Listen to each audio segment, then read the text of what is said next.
আসসালামু আলাইকুম দর্শক বন্ধুরা, আমি চলে আসলাম আজ হোমনা উপজেলা আসাদপুর ইউনিয়ন খৈজাতপুর গ্রামের মধ্যবিত্ত একজন সন্তান। উনি অনেক দিন যাবত ওনার সাথে আমার যোগাযোগ ভালো, অনেক দিন যাবত এখন আর যোগাযোগ নাই, অনেক দূরে দূরে থাকি, এই জন্য কথাবার্তা বলতে পারতাছি না।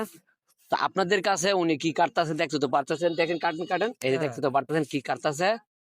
উনি ঘাস কাটতেছে, গরুর ঘাস গরু কাটতেছি। গরু ঘাস কাটতেছে। তো ওনার কাছ থেকে মতামত নিব, গরু পাইলে কতটুকু লাভবান হয়েছে, আর গরু আমরা কি পালতে পারবো কিনা, পালা কি আমাদের জন্য কেমন লাগবে পালতে গেলে।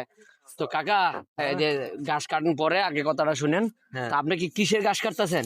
আমি গরুর ঘাস কাটতেছি আলহামদুলিল্লাহ। তা হ্যাঁ, গরু কয়টা পালেন? গরু পালি একটা। একটা না? আমি একটা গরু পালি। তো আর গরু একটা পালে তো গরু কি লাভবান নেই? হ্যাঁ, আলহামদুলিল্লাহ লাভবান। গরু পালে লাভবান হয় না? তো হ্যাঁ, দর্শকের উদ্দেশ্যে কিছু বলো। চলাফেরা করতে হবে কিভাবে আসলে, আর গরু কাজ কাম করতে হইব, কঠোর পরিশ্রম করতে হবে, এই বিষয়টু কিছু বলেন। এই যে আমি সারাদিন গাছের কাজ কইরা এই যে এখন গরুর ঘাস কাটতেছি, ঠিক আছে। তো আবার কতক্ষণ বাদে আবার মাদ্রাসা আবার ঝাড়ু দিতে যাবো। মাঝে অনেক সাথে খাদেমগিরি করেন? হ্যাঁ, মাদ্রাসা খাদেম করি। দর্শক বন্ধুরা, উনি মাঝে সাথে আমি খাদেমগিরি করে, হ্যাঁ, মাদ্রাসা গাছের গাছ কাটে, গাছও কাটি। তার সাথে গরু পালে, বিভিন্ন আইটেমের কাজ করে, মাদ্রাসার খেদমতো আছে। হ্যাঁ, সর্বদিক দিয়ে আলহামদুলিল্লাহ রহমত।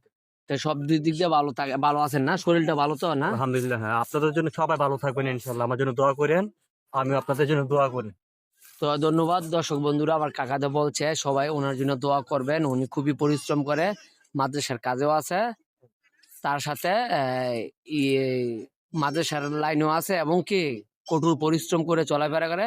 সকল কাছে আশাবাদী। আল্লাহ হাফেজ। আর ভিডিওটা ভালো লাগলে একটা লাইক, একটা কমেন্ট আর ফলো দিয়ে পাশে থাকবেন।